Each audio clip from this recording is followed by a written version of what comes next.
Bonjour, je suis Céline Oel, copywriter freelance. Avec ce podcast, j'avais envie de mettre la lumière sur la richesse des compétences de femmes issues d'une région rurale un peu oubliée. En préambule du Festival de la Transition qui aura lieu ces 2 et 3 octobre à Couvin, j'ai rencontré Catherine, qui est fondatrice de la coopérative de producteurs alimentaires dans la Botte du Hainaut. Alors Catherine, elle fait le lien entre les mangeurs conscients et des producteurs qui ont envie de nourrir autant les âmes que les corps. Ce nouvel épisode fait la part belle à l'économie de la passion et de la transition. Nul doute que vous y trouverez l'envie d'ajouter un peu ou beaucoup de tout cela dans votre vie et dans votre activité. Par sa disponibilité, Catherine nous invite dans l'univers augmenté dont elle a rêvé pour elle et pour nous. Elle ne savait pas que c'était impossible, alors elle l'a fait. Bienvenue sur le podcast Les Intuitives et bonne écoute. Bonjour Catherine, merci de me recevoir aujourd'hui. Salut. Alors voilà, on va commencer tout de suite par une question sur ton parcours. Qu'est-ce qui t'a amené là à la Botte paysanne Qu'est-ce que tu as fait avant qui t'a amené là? Je dirais que c'est un parcours en boucle. Je suis née, ou pratiquement née ici, puisqu'on est sur la ferme de mes grands-parents. Et puis j'y reviens euh, pour y faire naître quelque chose de nouveau aussi. Alors le parcours, depuis le tout début de la boucle, c'est un parcours qui, me semble-t-il, est assez linéaire finalement. C'est la recherche du contact avec les autres, la mise en lien avec les autres, autour des valeurs liées à la terre, à la nourriture, à la production de nourriture. Et donc un parcours forex et communication avec 10 ans de journalisme associatif où, Ah ouais, quand oui, même. oui, où on allait avec une petite équipe vraiment creuser sur le terrain, rencontrer beaucoup de gens à gauche, à droite, surtout dans les villages, dans les endroits éloignés des grands pôles urbains. Et puis, on essaie de creuser, d'aller à la rencontre vraiment de ce que les gens avaient en eux. Et de montrer que partout en Wallonie, il y a des choses qui se font pour qu'on soit un peu plus fiers de nos régions. Voilà. Et puis, ça a continué en étant journaliste freelance, à côté de plein d'autres activités. Et surtout ici dans la région, où j'aimais beaucoup aller rencontrer justement des gens et voir leur manière de vivre et pourquoi est-ce qu'ils faisaient ça ici. Il n'y a parfois aucune raison de s'installer comme indépendant dans un village alors qu'on pourrait aller très bien vivre en ville et y bosser. Et qu'est-ce qui fait qu'on est attaché à un endroit comme ça? Ça me plaît beaucoup de trouver le pourquoi de ce comment-là. Et tu as trouvé des réponses à ces questions? Je crois qu'on a tous besoin de racines en fait. Et que quand on n'a pas trop de béton autour de soi, c'est un peu plus facile de s'ancrer, de trouver des raisons, des manières et du lien. Je trouve que le lien est beaucoup plus facile là où il y a peu de gens finalement. Oui, peut-être, sans doute. Mais donc tu as vécu en ville et tu es revenu ici ou Non. pas? Non, pas Non. du tout. Je suis toujours restée vivre, habiter ici dans la région. En bougeant beaucoup, j'ai quand même pas mal voyagé. Mais non, la vie en ville ne m'a jamais tentée du tout.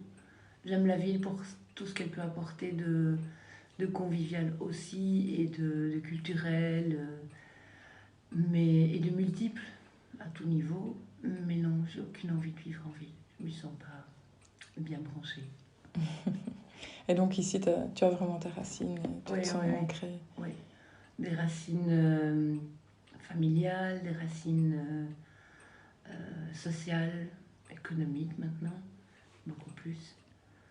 Et chaque matin, quand je sors de chez moi et que je vais marcher un peu, je me fatigue vraiment pas de ce qu'il y a autour.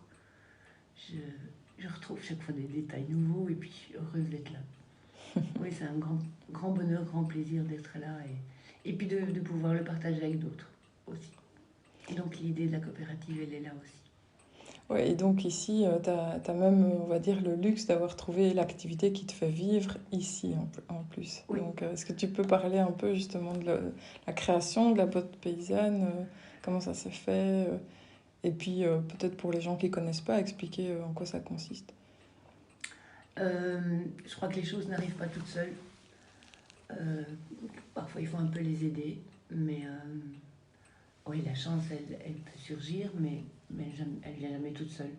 Les choses se mettent en place à un moment parce qu'on veut, on fait en sorte. Oui. Et ici, bien, je connaissais déjà depuis un moment un jeune gars qui terminait ses études en agro.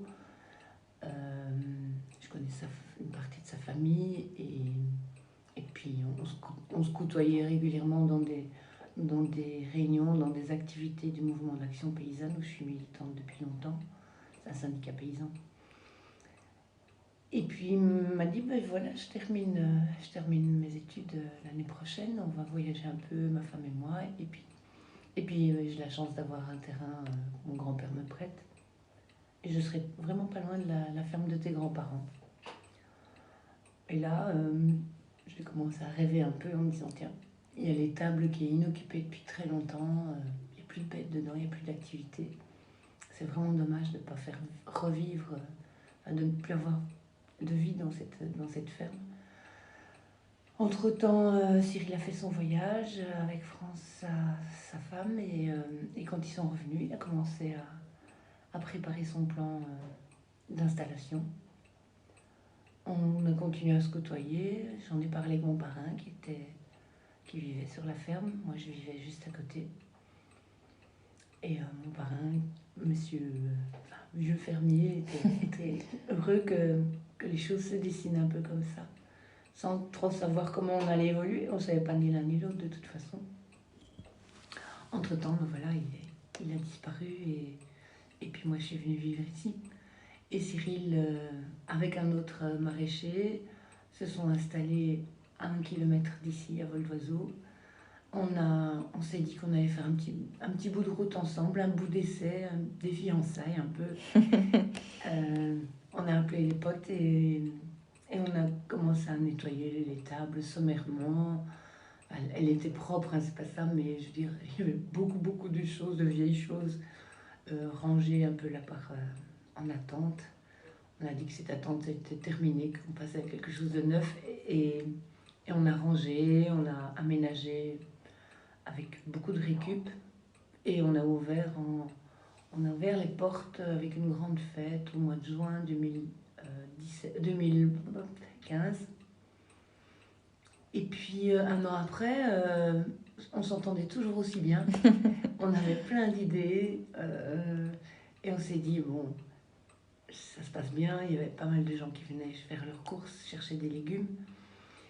Et donc on a décidé de créer une coopérative. Et de vous marier donc. Et de vous marier, et de nous marier, oui, et de nous marier à d'autres aussi, c'était surtout ça. C'était important d'être en collectif, pour nous tous. On aurait très bien pu continuer en tant qu'indépendants chacun. Mais c'est important d'avoir une vision collective, de mutualiser les outils qu'on avait, les outils qu'on a chacun en termes de ressources humaines, financières, compétences, etc. Et finalement, tout ce puzzle se met bien. On est aujourd'hui on accueille une trentaine de producteurs de la région et d'un petit peu plus loin pour les produits qu'on ne trouve pas ici tout près. On va ouvrir à partir de demain. À partir de demain, un 3e jour. Donc on sera ouvert mardi, vendredi et samedi. Les mardis et vendredis aux mêmes heures, 14h30, 19h. Et le samedi de 10 à 13h. Parce qu'on a maintenant la capacité de salarier une personne. Et ça, c'est super important. On crée de l'emploi. Et avant d'avoir créé de l'emploi, on réussit à maintenir des emplois d'indépendants et à assurer une juste rémunération aux producteurs qui viennent livrer ici. Ce sont les producteurs qui fixent les prix. Ça, c'est super important aussi. Oui. Il n'y a pas de négociation avec eux par rapport au prix Non. Évidemment, s'ils arrivent avec des prix complètement Oui, hors du marché, c'est pas... ça va pas. Ça, on peut pas se permettre ça. Et on tient aussi à ce que ce qu'on vend ici reste accessible à une majorité de gens, y compris les gens un peu démunis qui ont des difficultés à se nourrir avec de la bonne nourriture. Oui. Du coup, là, on met en place tout doucement des petites choses en lien avec le CPS ou avec des banques alimentaires pour parfois les surplus. Et on est en train de réfléchir vraiment à comment aider et soutenir des gens qui ont vraiment la volonté de manger mieux sans que ça leur coûte trop cher. Donc voilà, on n'a pas les prix de la ville, on est tous en bio, on vend les produits en bio, on n'a pas les prix de la ville. Et les producteurs estiment qu'avec le prix qu'ils fixent actuellement, ils ont assez. En pleine saison, ça leur arrive aussi de descendre les prix parce que voilà, il y en a trop, donc il faut qu'on offre plus de nourriture à plus de gens. Donc ça, c'est un des objectifs aussi de la coopérative. On n'est pas là uniquement pour vendre, on est là pour nourrir avant tout. Nourrir les têtes, nourrir les ventres. Nourrir les têtes, c'est important aussi. Il ne suffit pas de vendre de la nourriture, on ne vend pas de la savonnette, quoi. Dans le sens très péjoratif du mot savonnette, parce qu'on vend des très bons savons aussi. C'est important d'arriver à conscientiser, à expliquer le quotidien des producteurs aussi, et de redonner un peu à la nourriture ses justes valeurs. Parce que je trouve la nourriture a été tellement galvaudée depuis l'après-guerre, ce moment où il a fallu absolument nourrir toute la population qui sortait de périodes terribles. Et c'était très, très justifié. Mais après, c'est parti dans tous les sens, n'importe comment. On trouve aujourd'hui de la nourriture qui n'est plus de la nourriture. Qui ne nourrit plus. Qui ne nourrit plus du tout. Et ni en amont ni en aval d'ailleurs. Donc elle ne nourrit plus le producteur qui travaille. Elle ne nourrit pas le consommateur, le mangeur. Nous on dit surtout producteur-mangeur. Elle ne nourrit plus le mangeur non plus. Ça n'a pas de sens, quoi. Personne ne s'y retrouve. La collectivité, ça lui coûte très cher finalement en soins de santé et en destruction de l'environnement à tout niveau. Donc nous, on voudrait bien participer à la remise en place de certaines valeurs, notamment comme ça. Et du coup, la communication est super importante. Donc on la retrouve aussi à ce niveau-ci. Oui, c'est intéressant que tu dis ça. Donc, mais comment tu fais justement pour essayer de communiquer sur ces valeurs-là? En faisant du lien. En faisant du lien entre nous, producteurs. C'est important qu'on sache comment l'autre travaille. Quand on n'est pas dans un métier, quand on fait pas le métier de l'autre, on a parfois du mal à se rendre compte des difficultés qu'il rencontre ou des freins qu'il peut croiser. Et aussi des passions parfois, ou des bonheurs qu'il peut vivre. Et de partager tout ça, je trouve que ça nourrit énormément, ça fait grandir. Et ça fait grandir le collectif dans lequel on est. Alors ce collectif, il est rejoint par des mangeurs qui ont décidé depuis le début de nous soutenir. C'est une coopérative, donc l'objectif est aussi que des mangeurs puissent participer à la dynamique en nous soutenant financièrement. Ils ne font pas de dons. Ils nous prêtent de l'argent pour qu'on n'ait pas à puiser dans la caisse pour investir par exemple. Mais ça nous permet, avec l'argent citoyen qu'on nous prête pour 2 ans minimum, ça nous permet de ne pas faire appel aux banques. Donc pour l'instant, on n'a aucun emprunt. De ne pas être dépendant de ce système-là, justement. Ça nous a permis dernièrement, fin de l'année passée, d'acheter des gros frigos congélateurs aussi. Des beaux frigos vitrines, parce qu'on a fonctionné depuis le début avec des bouts de ficelle, de la récup, que ça consomme beaucoup, que c'est pas super pratique souvent. Donc voilà, on est en train d'investir tout doucement. Et concrètement, comment on fait si on a envie de vous prêter de l'argent? Il suffit de signer le document de demande d'adhésion. D'accord. Les parts sont à 100 €. D'accord.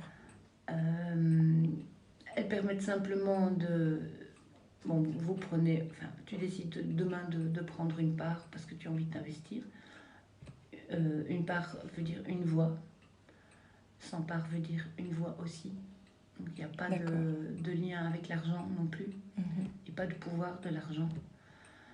Et puis après, tu participes à l'Assemblée Générale, et si tu veux faire un peu plus, c'est parfois nous donner des coups de main quand on organise un événement ou l'autre, en venant faire la vaisselle, en venant préparer le repas ou autre. Bah, tu es le bienvenu. Tu es la bienvenue. Ou si tu veux donner un coup de main pour préparer le magasin ou ranger des choses. Enfin, voilà, participer à cette dynamique-là, c'est super important. Il y a début 2019, on a fait des gros travaux. Quand je dis des gros travaux, c'est marteau-pic, casser des choses et reconstruire dessus, couler du béton, etc. Et on a eu des coups de main, des gens qui arrivaient avec leurs brouettes, leurs pelles, parce qu'on n'en avait pas assez. Et pendant 3 semaines, on a bossé vraiment beaucoup, beaucoup. Mais après ça, notre comptoir paysan était superbe. Et quand ces gens qui avaient participé à ce qu'il soit superbe entraient, ben, il y avait un autre regard. Ils étaient chez eux, un peu chez eux. Et ça, c'est super important. Parce qu'ils s'étaient impliqués, parce qu'ils avaient participé. Oui, oui. C'est important de donner des petits morceaux, de donner l'occasion aux gens de prendre des petits morceaux de... Et ici, ils peuvent prendre des petits morceaux de ce dont ils ont besoin ou envie et les partager avec les autres. Il y a des petits coins, par exemple, les sacs papier pour mettre les légumes, ils sont attachés sur le bord des présentoirs. Et il y a un endroit où on peut venir amener ce qu'on a chez soi. Pour les cartons d'œufs, c'est la même chose, on n'en achète jamais. Oui, moi j'en apporte d'ailleurs quelquefois. Voilà. C'est tout simple, quoi. On a aussi un endroit où les gens peuvent amener les bocaux pour faire les confitures. On apporte, on remporte. Il y a aussi un endroit où on met les pots pour faire les semis. Voilà. Ah ouais. Et c'est une manière très simple. Et je trouve que les mangeurs qui arrivent ici sont très contents de pouvoir participer à leur manière, en fonction de ce qu'ils ont, quoi. Ou pas. C'est un petit peu... c'est leur magasin. Enfin, oui, c'est un petit peu... C'est le magasin où ils retrouvent du lien avec, et du sens, je pense, avec la nourriture, avec les autres. Et ça papote toujours dans tous les coins, quoi. C'est vrai. Ouais. Et au tout départ, est-ce que ça a été difficile d'attirer des clients ? Non, pas trop. Ça s'est fait naturellement. Il y avait un besoin. Il y avait un besoin. On a d'ailleurs très mal communiqué jusque-là. Je veux dire, en termes de marketing, d'affichage, blablabla. Et c'est surtout le bouche à oreille, c'est la meilleure pub, évidemment. Ouais. Je crois que les gens sont en demande et ont besoin d'avoir des lieux où on retrouve où on trouve des légumes frais, du bon pain frais, en dehors de ces surfaces commerciales immenses où on trouve 200 yaourts différents, 35 000... on ne sait même plus choisir. On ne sait plus choisir parce que c'est pas la bonne couleur. Peut-être que celui-là est meilleur, mais non, j'ai pas encore goûté. Là, il y a trop de sucre. Ah ben non, là, c'est pas écologique. Enfin, non, débile, quoi. Et on passe 3 heures à faire ses courses. Mais pas pour les bonnes raisons. Mais pas pour les bonnes raisons. Et en finalité, est-ce qu'on est si bien nourri que ça, quoi. Je trouve que si la nourriture prend du sens... tu vois, ici, il y a un pâtisson sur la table. Ce pâtisson, il y a un visage derrière. Ouais. Il y a des mains derrière. Et ces mains et ce visage, on peut les rencontrer ici. Au comptoir paysan, ce sont les producteurs qui sont là régulièrement. Bien sûr, on vient d'avoir une nouvelle salariée, mais elle va juste être là pour faire le boulot de caisse qui est un peu trop lourd pour les producteurs, finalement, chacun son métier. Ouais. Et donc, ça leur permettra d'être encore plus libres pour discuter avec les gens. Mais quand on a une question sur qu'est-ce qu'on peut faire avec ce pâtisson et comment tu fais pour qu'il soit aussi beau, parce que les miens n'ont pas fonctionné dans mon potager. Et du coup, tout ça prend du sens, quoi. Oui, c'est vrai. C'est important de pouvoir Oui, avoir ce visage. Ça fait toute la différence avec la grande tout à distribution, fait, justement. tout à fait, oui.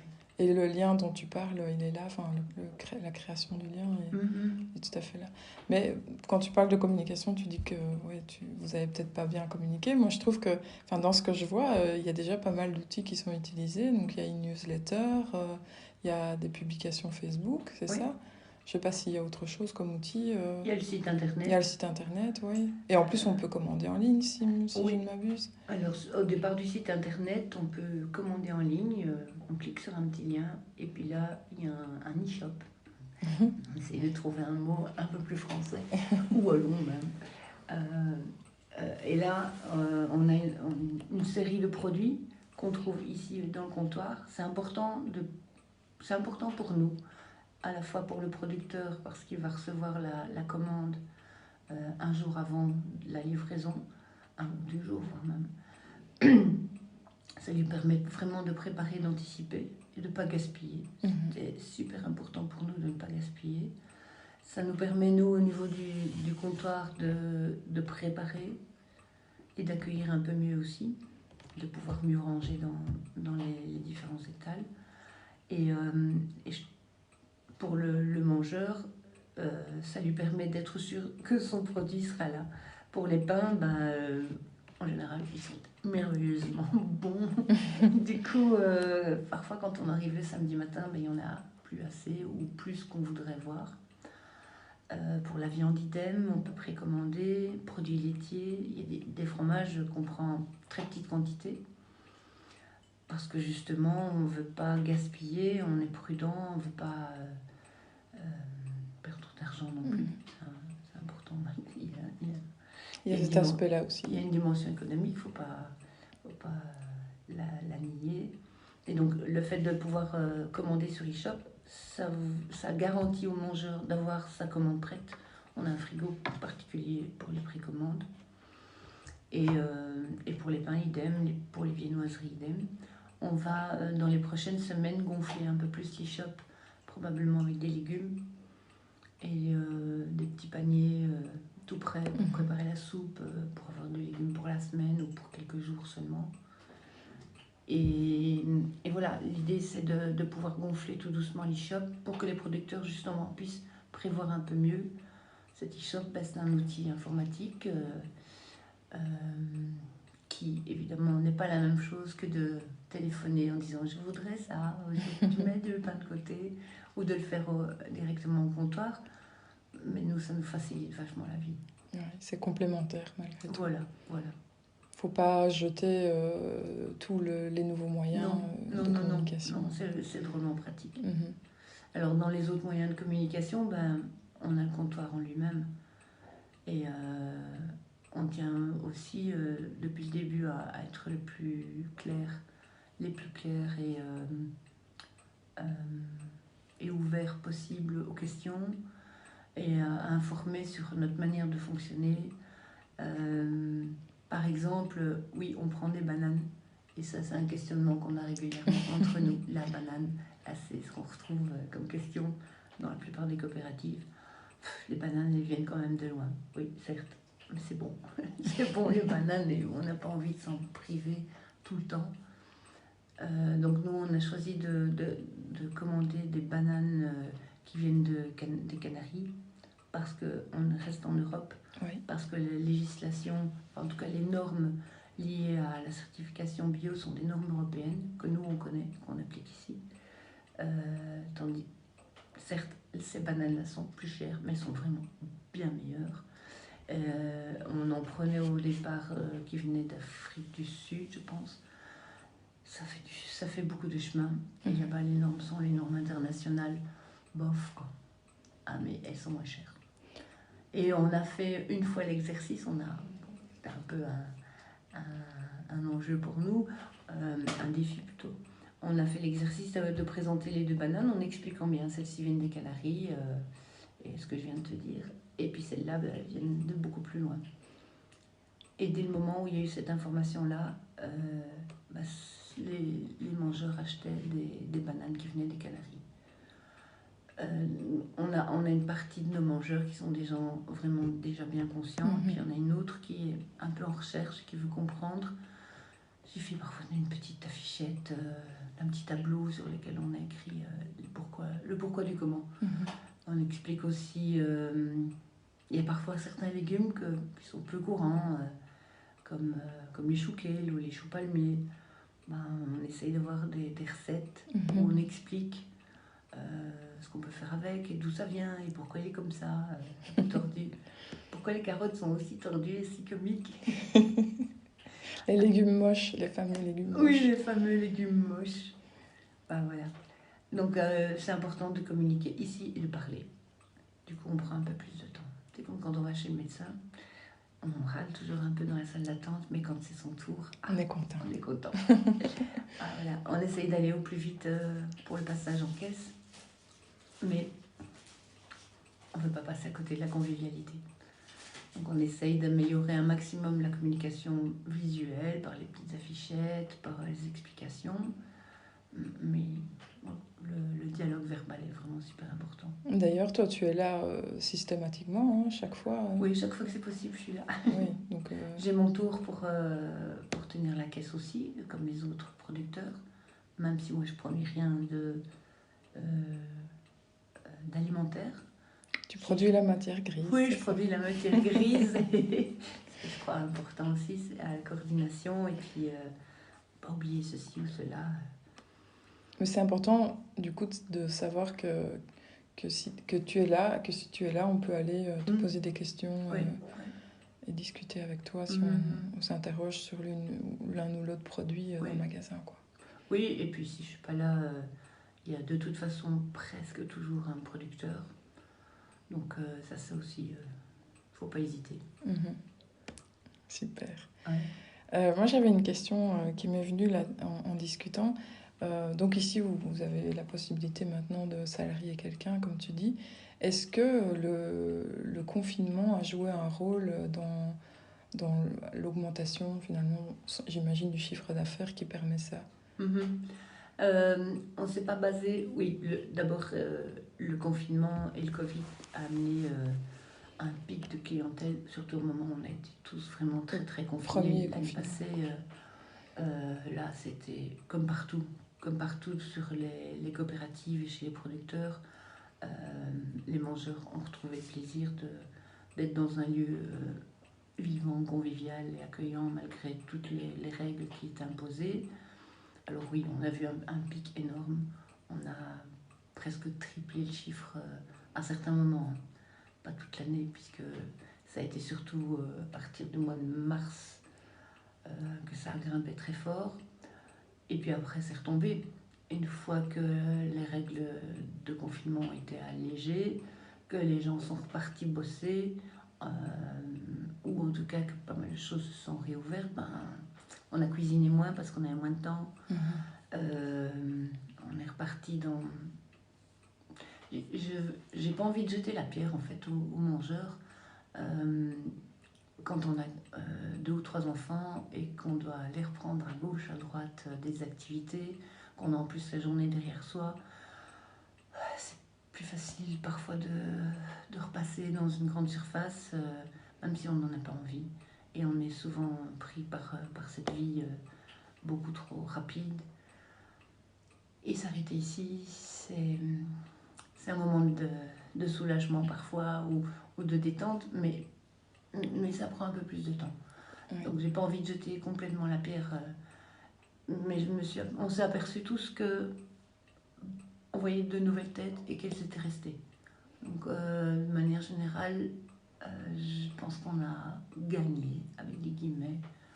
On a découvert ou rencontré 20 à 25% de mangeurs en plus. Et ça, c'est un constat général au travers d'autres coopératives, puisqu'on fait partie d'un collectif de coopératives qui rassemble maintenant 35 coopératives à travers toute la Wallonie. Et c'était vraiment un constat général. Il y a eu ce pic. Pour certaines coopératives, ça a été un gros boom.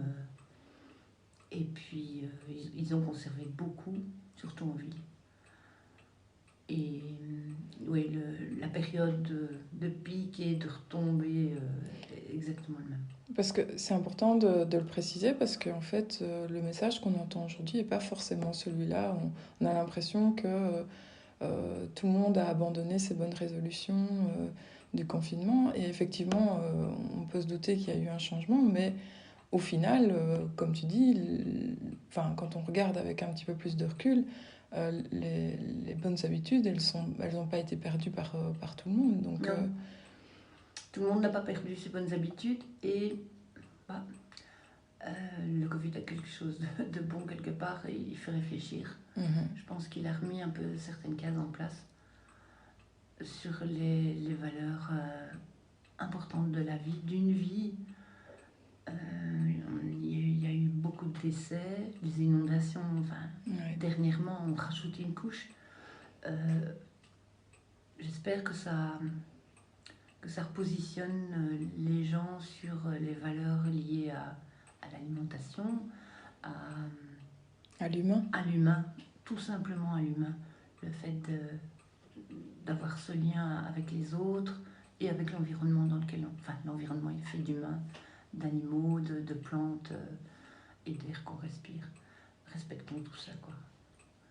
Et oui, effectivement, même si tout le monde n'a pas encore fait le pas vers une meilleure alimentation ou vers une réorganisation de sa vie, de son fonctionnement, c'est surtout ça. Que ce soit pour l'alimentation ou la manière de chauffer, de s'habiller, de rouler, enfin de bouger plutôt, ou de s'informer. Oui, ça aussi, on en parle beaucoup. Hein. Ouais. Ou de se soigner. Donc, je crois qu'on est dans une belle période, à la fois très complexe et tellement nourrissante, où c'est très créatif, je trouve. Oui, il y a tout à refaire finalement. Oui. Ou à défaire. Oui, À mais défaire, à refaire. Mais à refaire autrement, oui. Oui. Oui, on voit les limites du système qui a été mis en place par d'autres, grosses puissances, surtout financières. Et je trouve que les citoyens ont vu ces dernières années le pouvoir qu'ils ont. En fait, on a chacun le pouvoir du petit pas qu'on va faire demain matin. Aller à gauche ou à droite, continuer à suivre comme le mouton, ou de temps en temps faire un écart et être un peu moins égoïste. Enfin, oui, on a tous des pouvoirs, qu'on en soit conscient. Au quotidien, là, c'est déjà un pas énorme. Après, bon, reste à tricoter, à faire les choses. Oui. Mais je pense qu'un pas en entraîne un autre. Et si en plus on a quelqu'un qui marche à côté de soi, c'est pas mal. Si on se rend compte qu'on n'est quand même pas que un ou deux et qu'il y a un peu partout plein de gens qui se mettent en mouvement, c'est moins difficile. C'est moins difficile. Ça permet de voir là où il peut y avoir des écueils, là où on rencontre des difficultés sur ce fameux chemin. Comment on fait pour les éviter, les contrer ou faire avec. Et c'est vraiment important d'être en lien justement pour avancer ça vers cette transition. Et pour donc justement renforcer ce lien, vous organisez, enfin maintenant vous avez la possibilité de réorganiser des événements. Oui. Donc, je sais pas, qu'est-ce qui est prévu là pour l'instant ? Ce qui est prévu pour l'instant, c'est la rencontre avec un gars de la région, c'est Romeden, il s'appelle Thierry Lereis, c'est un militant de longue date. Et il travaille maintenant depuis quelques années sur les énergies et la manière de consommer moins en énergie, de consommer en harmonie avec la nature aussi. Il vient de sortir un bouquin qui s'appelle « Sans croissance, c'est possible ». Il détricote un petit peu le système en termes de justice sociale, de climat, de biodiversité. Et il touche aussi à l'alimentation. Ça me semblait important de partager ce qu'il a écrit avec lui directement. Donc on l'invite. Ce sera le... Je vais retourner voir aussi dans mon agenda. C'est rien, tu me le diras plus tard, je le rajouterai. Oui, d'accord. Oui, je le rajouterai, oui. Et c'est tout prochainement. C'est en octobre? En octobre D'accord. encore, oui. Une conférence, ce sera on n'a une pas rencontre? trop. Oui, je préfère appeler ça une rencontre. Ce sera vraiment discuter avec lui. Bon, il va faire la présentation de... il va pas venir pour vendre son bouquin, quoi. C'est surtout faire la présentation du pourquoi il a fait ça et comment aussi. Et en quoi ce petit bouquin peut aider dans le quotidien, justement. Donc l'idée de ces rencontres, celle-ci, puis les autres qui vont suivre, ou celles qui ont été jusque-là organisées, c'est vraiment que les gens puissent se réapproprier les choses. Donc c'est donner de l'autonomie. À la fois en lisant, en regardant. On vient de voir il n'y a pas très longtemps un film sur les paysans mutins, paysans de demain, qui était très chouette, où on voyait, c'était l'occasion aussi d'aller un peu plus loin dans les motivations de nos producteurs, Philippe qui est paysan boulanger à Mâcon et Corentin qui est maraîcher à Culessard. Et donc là c'était un film avec plein de petits témoignages. Puis après on a discuté de ça aussi par rapport à quelles sont les motivations, pourquoi on fait ça, mais pourquoi est-ce qu'on va faire un boulot pareil et dur à ce point-là et qui est tellement beau, valorisant, le fait de nourrir les gens et de le faire en conscience, en pleine conscience. On ne fait pas de l'argent, on fait pas des légumes pour faire de l'argent, on fait des légumes pour nourrir les autres, et ça c'est vachement important.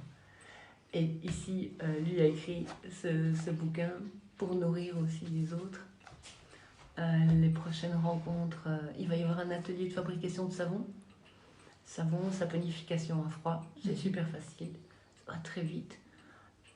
Ici on propose en soirée, c'est sur 2 heures, 2 heures et demie, on apprend à fabriquer et on repart avec 2 savons. C'est avec notre artisan savonnier Rudy, et lui il a envie de partager son savoir, son savoir-faire, et que il vient pas forcément ici juste pour vendre, il veut que les gens puissent fabriquer aussi eux-mêmes leur savon, quoi. Moi je vais organiser 2 ateliers, il y en a un qui se passera normalement ce mercredi-ci, puis un autre début octobre, sur la conservation des légumes. Là on est en pleine saison de production pour les maraîchers, ils ont un peu de tout. Non, ils ont beaucoup de tout. L'idée, c'est qu'on puisse conserver. Il faut faire les réserves pour l'hiver. On a perdu un peu cette habitude-là, alors que ça va super vite. Donc on fait les courses, et puis il reste toujours bien quelque chose dans le bac de légumes. Oh, mais qu'est-ce que je vais faire avec ça? J'aurai pas le temps. Et sur un quart d'heure, 20 minutes, on peut mettre ces légumes en lactofermentation. C'est de l'eau et du sel, hein, tout simplement. Et ici, j'ai des pots de lacto qui sont là depuis 3 ans. C'est super gai parce que quand on les ouvre, ça fait plop. Et on retrouve des carottes toujours aussi croustillantes, craquantes, croquantes. Et voilà, on peut soit les cuire, soit les manger comme ça à l'apéro ou en salade. Ça permet de ne pas jeter de la nourriture quand même, ça c'est important. Et avoir ces petits pots, tout facile. Donc il y aura une première séance, un premier atelier sur les bases, c'est quoi la lactofermentation. Et on va surtout je donne pas un cours, je partage avec les autres. Et donc on va surtout partir sur l'essence. On regarde, on sent, on touche, on goûte. Et ça permet de marquer les choses en soi pour le faire après soi-même. Après, on va découper des légumes, on va voir les proportions, ça c'est du tout facile, mais c'est surtout important de bien appréhender, de bien sentir les choses. Après, ce sera marqué dans la tête et dans le corps. Vous saurez quand vous ouvrirez votre peau que ah non, ça va pas être bon à manger. Parfois ça arrive. Voilà. Il faut l'admettre aussi. Et le deuxième atelier, ce sera axé sur la conservation des légumes. On va aller travailler un tout petit peu avec les légumes feuilles, c'est un peu moins facile avec eux. Et voir tout ce qu'on peut préparer là maintenant pour avoir de belles conserves pendant l'hiver. Après, on va encore imaginer un atelier avec Rudy, le savonnier, parce qu'il peut nous aider à préparer les produits d'entretien. Et puis je referai un atelier choucroute, parce que ça c'est merveilleux, préparer la choucroute. Alors, il y a la choucroute de chou blanc, classique, qu'on trouve un peu partout. Et puis la choucroute de carottes, par exemple. Enfin, tous les légumes, racines qu'on peut conserver de cette manière-là. Ça c'est chouette. On pourra aussi toucher un petit peu à la conservation de la viande, autrement qu'en congelé. L'idée derrière tout ça, c'est d'arrêter de faire tourner les frigos, par exemple, ou les congélos, ou de devoir absolument passer à la casserole, cuire tout. Pour la viande, c'est possible aussi. Donc ça, on abordera un petit peu. L'idée dans les prochaines semaines et mois, c'est aussi d'avoir des rencontres avec les producteurs, un producteur à la fois, ou 2 ou 3 producteurs qui sont sur la même filière. Ici, on a 3 producteurs de viande. Ce serait chouette de pouvoir les rencontrer et d'expliquer le soin qu'ils apportent à leurs animaux, y compris jusqu'à la mise à mort et à la découpe de la viande. Expliquer pourquoi la viande est à ce prix-là, tout le travail qu'il y a derrière aussi. Voilà, et aussi toutes les certifications, toutes les phases de contrôle et de choses qu'il y a à payer qui font que la viande arrive à ce prix-là. Et puis, on prendra, à mon avis, au moins un petit déjeuner avec Philippe, le paysan boulanger, pour qu'il explique d'où vient son pain, tout le long chemin qu'il a fallu aussi pour qu'il soit aussi bon, aussi croustillant. Les maraîchers vont devoir aussi se poser, et ça on va attendre plutôt la période fraîche et froide pour qu'ils aient vraiment le temps, une soirée ou un midi où on peut prendre de la soupe avec eux, pour qu'ils se posent et qu'ils expliquent un peu leur boulot. Là ils sont ils sont en pleine production avec les récoltes, et ça c'est énormément de boulot, mais ils voient quand même un petit peu le bout du tunnel.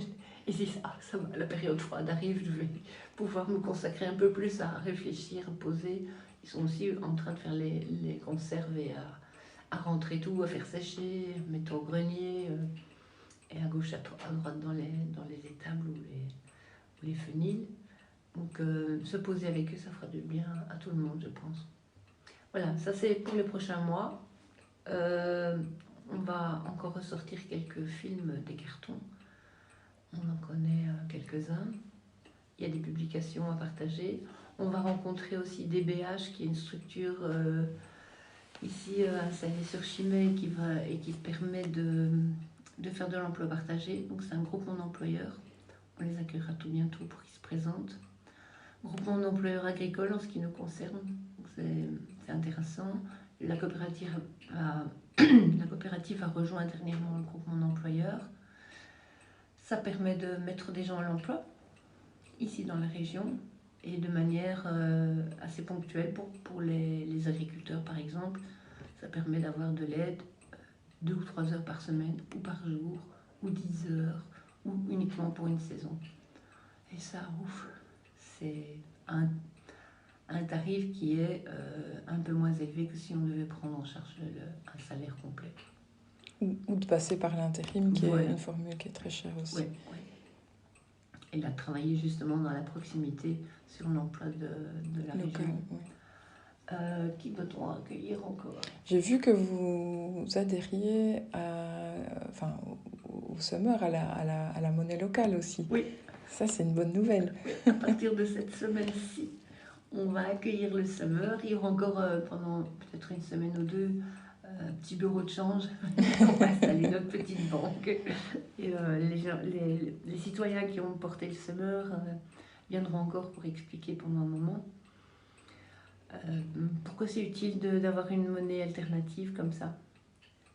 Il y a encore beaucoup de mythes là-dessus, beaucoup de questions de fausses croyances. C'est vrai que c'est très important de pouvoir communiquer là-dessus. Oui, l'idée c'est vraiment de décrocher des banques.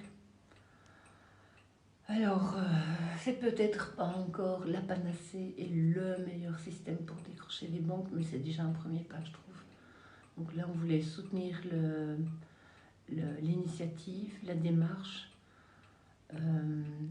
et porter aussi notre pierre dans cet édifice-là.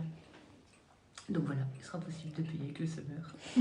Ça tombe bien, j'en ai encore un peu dans mon portefeuille depuis l'année dernière. Ben voilà. Donc au Festival de la Transition, qui a lieu d'ailleurs le week-end prochain. Le week-end prochain, on sera là aussi, mais là avec le projet CADI. Donc, tu peux expliquer ce que c'est? Oui. CADI, c'est chaîne alimentaire durable intégrée, donc les 4 lettres. C'est un projet qui est soutenu par le ministre Tellier, le gouvernement wallon, pour la relocalisation de l'alimentation.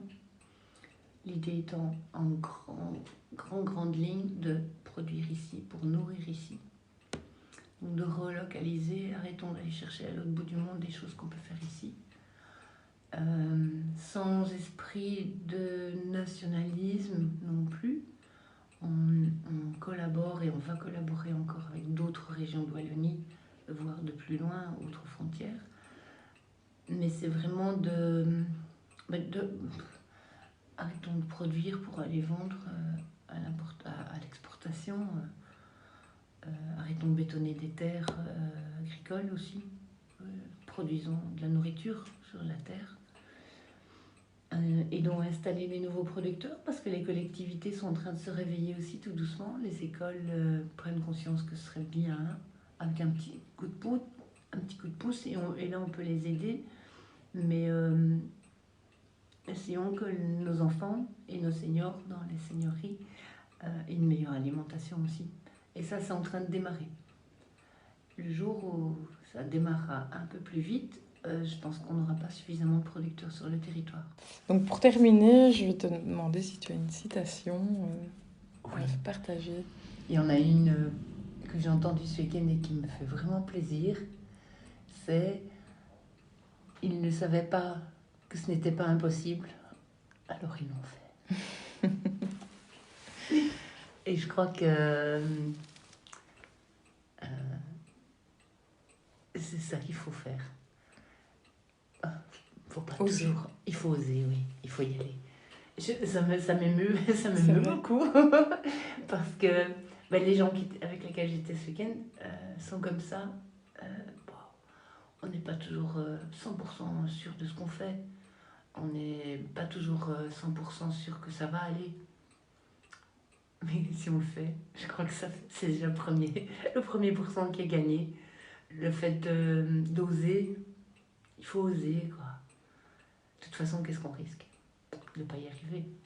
Il faut juste s'arrêter à temps si c'est pas bon. Mais faire les choses, vivre ses rêves, vivre sa passion.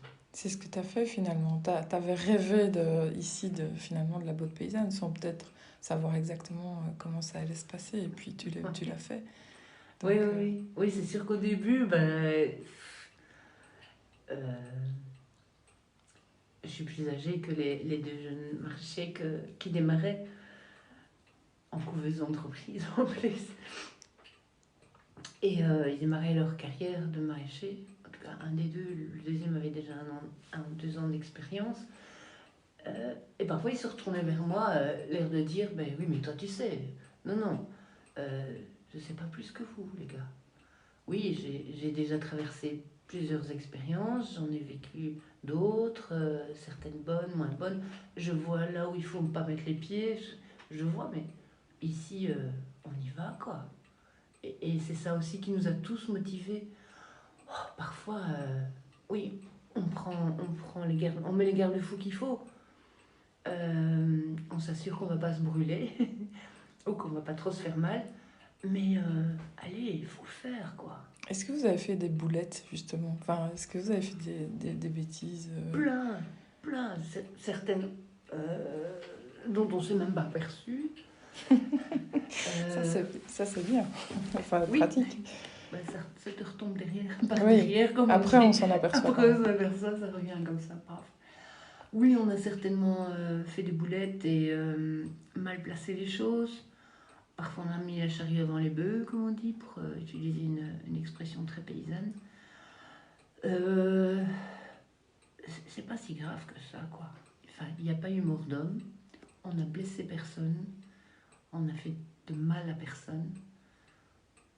Mais ce qui est très chouette aussi, c'est qu'on est resté créatif, on a su rebondir, et ça c'est important. La souplesse qu'on peut avoir entre soi.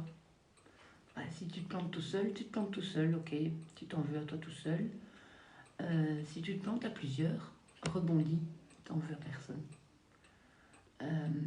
Et le fait d'être en collectif, il y a cette richesse-là. De pouvoir, un moment, quand tu es un peu plus faible, te reposer sur l'autre ou sur le groupe carrément et pouvoir foncer. Il y avait un des maraîchers qui disait souvent « Allez, tout seul, on va plus vite, mais ensemble. » On va plus loin. Ouais. Donc ça rejoint ce que je disais tout à l'heure. C'était pas si impossible que ça. La preuve. La preuve. Et encore. C'est pas fini. On n'est pas fini. On est qu'au tout début, quoi. C'est vraiment une belle aventure humaine avant tout. C'est ça qu'on veut défendre. Oui, on fait de la nourriture, mais on fait de l'humanité. Oui, la nourriture, finalement, c'est le point de départ. Oui. Ça va bien au-delà de ça. Mm. Mais en tout cas, je te remercie pour ce partage. C'est très émouvant en plus. Et puis, ça donne envie, quoi. Vraiment. Chouette. Ça donne envie. J'espère que ça donnera envie à toutes les personnes qui vont écouter le podcast. Et envie aussi de s'intéresser, de venir, de participer à des événements. Voilà, de te rencontrer, de rencontrer les producteurs, tout ça, c'est... Enfin, en tout cas, moi, je connais le projet, je viens régulièrement, mais ça me donne encore plus envie. Donc voilà, merci beaucoup. Bienvenue. Merci aussi. Voilà, j'espère que ce nouvel épisode vous a plu et vous a inspiré. Si c'est le cas, n'hésitez pas à en parler autour de vous et à le faire connaître. Et si vous m'écoutez dans la plateforme d'Apple, vous pouvez aussi me donner 5 étoiles. C'est super important pour le référencement de ma chaîne dans la plateforme. Toutes les références qui sont mentionnées dans l'épisode sont disponibles sur mon blog www.c-copywriting.com. Encore merci pour votre écoute et à bientôt.